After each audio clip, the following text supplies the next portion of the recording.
Olá, dando continuidade à nossa aula de organização do Estado, entes federativos do Brasil, continuamos na companhia do livro Direito Constitucional Esquematizado, do professor Pedro Lenza. Nesse vídeo nós falaremos de municípios e Distrito Federal. Os municípios são também uma pessoa jurídica de direito público interno, como um ente federativo, têm autonomia, né, nos termos do que está estabelecido na Constituição, e é no artigo 34, inciso 7, a linha C da Constituição, em que a gente vai ver uma possibilidade de intervenção federal no Estado, no caso do Estado não respeitar a autonomia municipal, de tão reconhecida que essa autonomia é. Ele tem o poder de auto-organização, está lá no artigo 29, caput, tá? E nessa auto-organização, ele terá, né, a autonomia e também o dever de votar a sua lei orgânica. Quando é União e Distrito Federal, a gente está falando de constituições. Quando a gente se refere ao município, a gente está falando de lei orgânica, que é a verdadeira Constituição Municipal, mas o nome é lei orgânica. Ela deve ser votada em 2 turnos, né, com um intervalo mínimo de 10 dias e aprovada por 2/3 dos membros da Câmara Municipal. E deverá ser promulgada, né, na forma estabelecida na Constituição Federal e nas constituições dos estados em que esses municípios estejam sediados. O autogoverno dá ao município a possibilidade de eleger diretamente prefeito, vice-prefeito e vereadores. A autoadministração e a autolegislação, ela é reconhecida em vários julgados do Supremo Tribunal Federal, está lá estabelecida no artigo 30 da Constituição, e o Supremo disse que essa autoadministração implica em capacidade decisória quanto a interesses locais, sem delegação ou aprovação hierárquica. Então o Supremo claramente reconhece essa autonomia municipal. Assim como no vídeo anterior em que falávamos da União e dos Estados, aqui nós falaremos sobre as regras de criação de município, criação, incorporação, fusão e desmembramento de municípios. É necessário que haja uma lei complementar federal, determinando o período para a criação, incorporação, fusão ou desmembramento dos municípios, né? E o procedimento que deve ser seguido. Deve ser feito um estudo de viabilidade do município. Esse estudo deve ser apresentado, publicado, divulgado, mostrando toda a viabilidade da criação, incorporação, fusão e desmembramento desse município. Deve haver, sim, um plebiscito, assim como acontecia para o Estado. Se positivo esse estudo de viabilidade, aí sim o plebiscito ele é iniciado consultando as populações de todos os municípios envolvidos, né? E convocando-se, essa oitiva é convocada pela Assembleia Legislativa. Então, é necessária também uma lei estadual, né, no período em que a lei complementar federal definir, já com estudo de viabilidade prévio, e com a aprovação plebiscitária, claro, deve ter uma criação desse município através de uma lei estadual.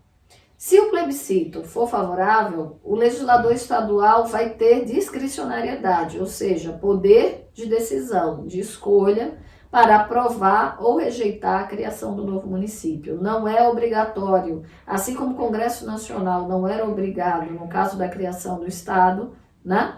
O legislador estadual não é obrigado no caso da criação do município.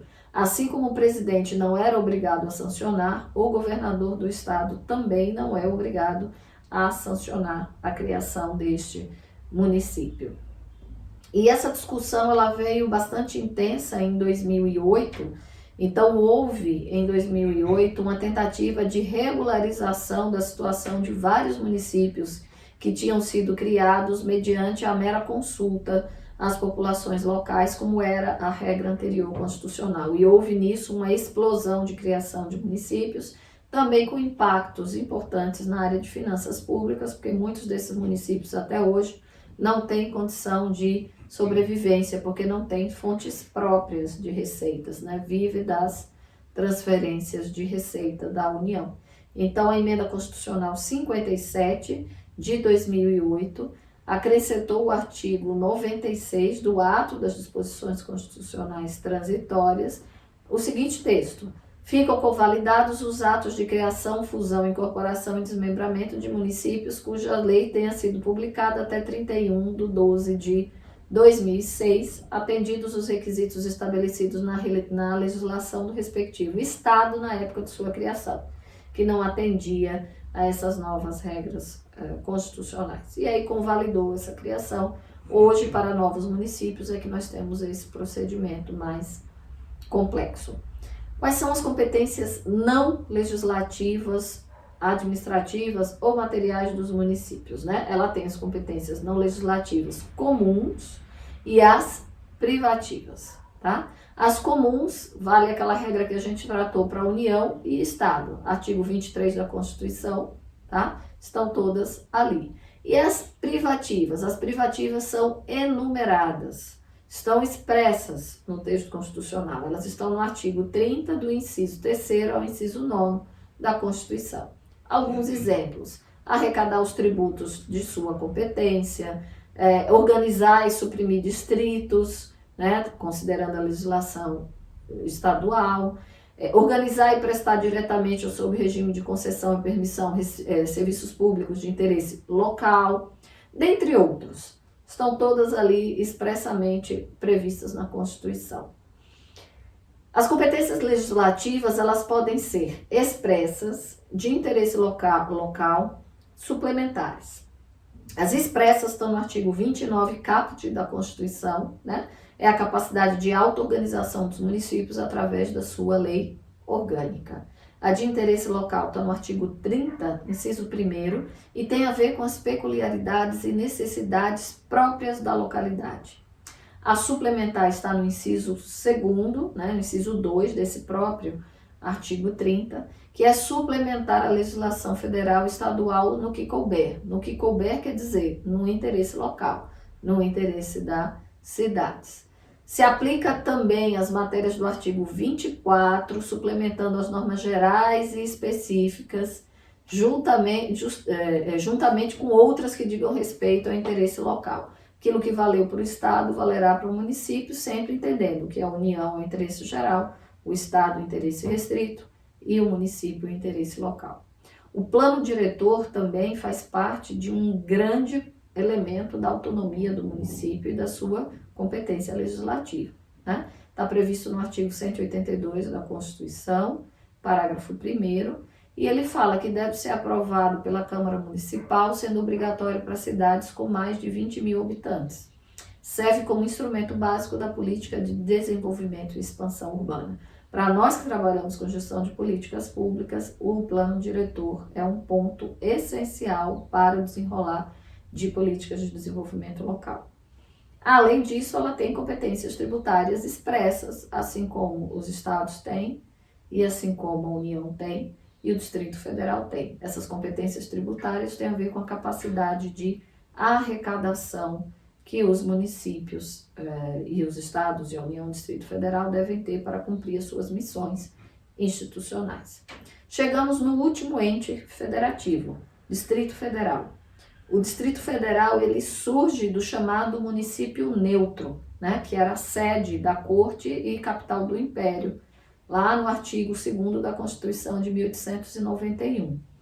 Ele passa a ser a capital federal, quando a gente institui a chamada República, né, a chamada República Federativa, né? Ele era uma simples autarquia territorial. Lembra quando a gente falou do Estado unitário e do Estado federado, que o Estado unitário ele delegava competências para os entes, as pessoas locais, né, as pessoas jurídicas locais, mas com um espírito de autarquia, não com um espírito de ente federativo com autonomia. Então, no Brasil, o Distrito Federal ele nasce com essa feição de autarquia territorial, tá? Então, desde 1891, ele ficou pertencendo à União, né? E em 1891 ficou estabelecido que uma futura área de 14.400 km² no Planalto Central seria demarcada como propriedade da União para que no futuro fosse implantada a capital federal lá, né? Essa mudança da capital federal, que se localizava no Rio de Janeiro e passou a ser Brasília, né? Já no ano de 1960, foi a grande transformação para a interiorização do Brasil. Mas veja bem que até aqui a gente está falando de um Distrito Federal autárquico, a gente não está falando de um Distrito Federal ente federativo, tá?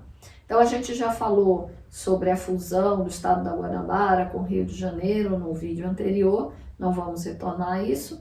Em 88, com a Constituição de 88, no artigo 18, parágrafo 1º, a capital federal, né, foi designado Brasília como capital federal e que ela estaria situada no território do Distrito Federal.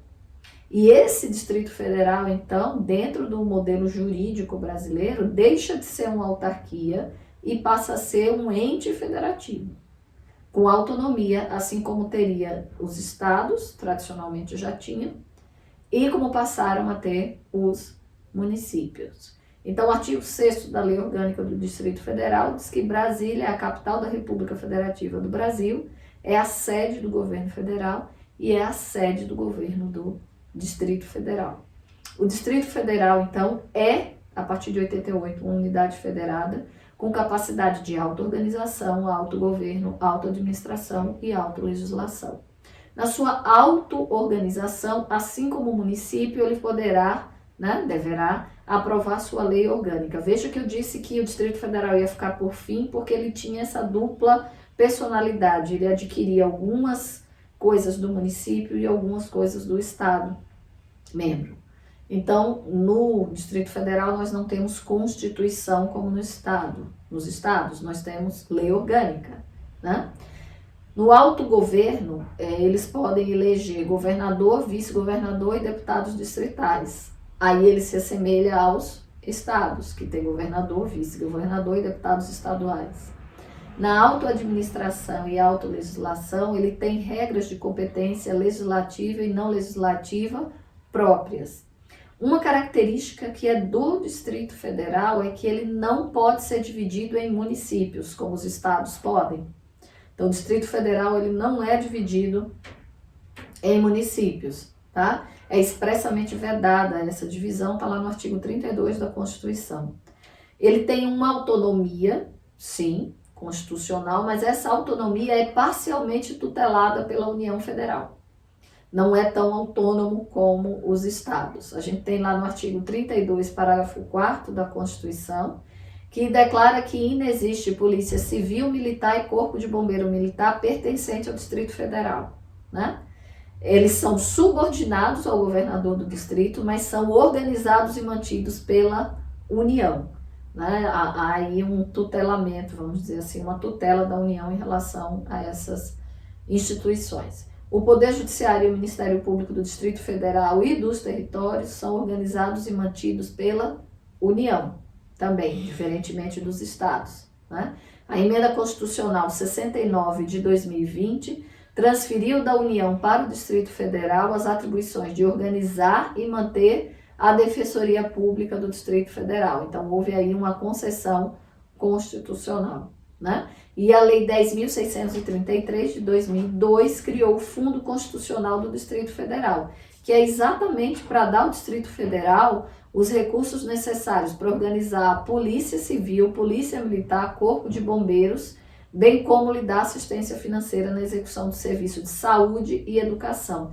Por que essa concessão com o Distrito Federal? Porque basicamente toda a estrutura da administração da União, grande parte dela está ali, que se utiliza dos serviços daquele ente federativo. Então é uma forma de compensação da União Federal, que tem uma capacidade arrecadatória muito maior do que os entes federativos outros em relação ao Distrito Federal. Quais são as competências não legislativas, administrativas e materiais? Elas são competências comuns, né, que estão lá no artigo 23 da Constituição, que a gente já estudou. E o artigo 32, parágrafo 1º, fala de competências legislativas, que ao Distrito Federal são reservadas as atribuições e competências legislativas, né, tanto dos estados quanto dos municípios. É essa face dupla que ele tem, né? Tudo que é dito a respeito de estados e municípios, que a gente falou de competências legislativas, se aplica integralmente ao Distrito Federal. E a gente tem no artigo 32, em seu caput, uma previsão expressa a elaboração da sua própria lei orgânica. Artigo 25, parágrafo 1º, uma competência residual, né? Tudo que não for vetado, aquele exemplo dos estados, estará reservado ao Distrito Federal. A delegada, no artigo 22, parágrafo único, então, mediante lei complementar, assim como a União pode fazer para estados, pode fazer para município a delegação de competência privativa. A concorrente do 24, né, que também é aplicada aos estados e aos municípios. A suplementar do 24, parágrafos 1º ao 4º, né, no âmbito dessa legislação concorrente, a União limita-se a fixar normas gerais e o Distrito Federal as normas específicas. Em caso de inércia da União, ela não produziu aquela lei de caráter geral, o Distrito Federal poderá suplementá-la. Se vier lei federal posterior, naquilo em que a lei distrital não for conflitante, pode ser aplicada, e se não for conflitante em nada, mantém-se as duas leis vigentes. No interesse local, assim como o município tem competência, artigo 36, o primeiro, combinado com o artigo 32, parágrafo 1º, o Distrito Federal também terá competência. Por fim, a competência tributária expressa, né, em que o Distrito Federal, assim como estados, municípios e União, deve buscar as receitas próprias para que possa se manter. Concluo aqui entes federativos. No próximo vídeo, a gente vai ver algumas situações que não se trata exatamente de entes federativos, mas para nós que trabalhamos com gestão pública, é muito importante, né? A questão dos territórios federais, a questão das regiões metropolitanas, né? Que é algo cada vez mais intenso dentro das políticas públicas, e também as regiões, né? Lembra quando a gente falava na Constituição em que deveria se lutar pelo equilíbrio entre as regiões, pela não discriminação, pelo desenvolvimento adequado? Então, quando a gente está falando de regiões metropolitanas, aglomerações urbanas, micro-regiões, quando a gente está falando desses temas, a gente está falando, como também de regiões administrativas e de desenvolvimento, a gente está falando de distribuição do desenvolvimento no território nacional. Então vamos começar com território. Eu não diria que é o tema mais importante desse próximo vídeo, mas seguiremos com regiões administrativas para desenvolvimento e regiões metropolitanas, micro-regiões. Esse sim é importante para nós que trabalhamos com políticas públicas. Até o próximo vídeo.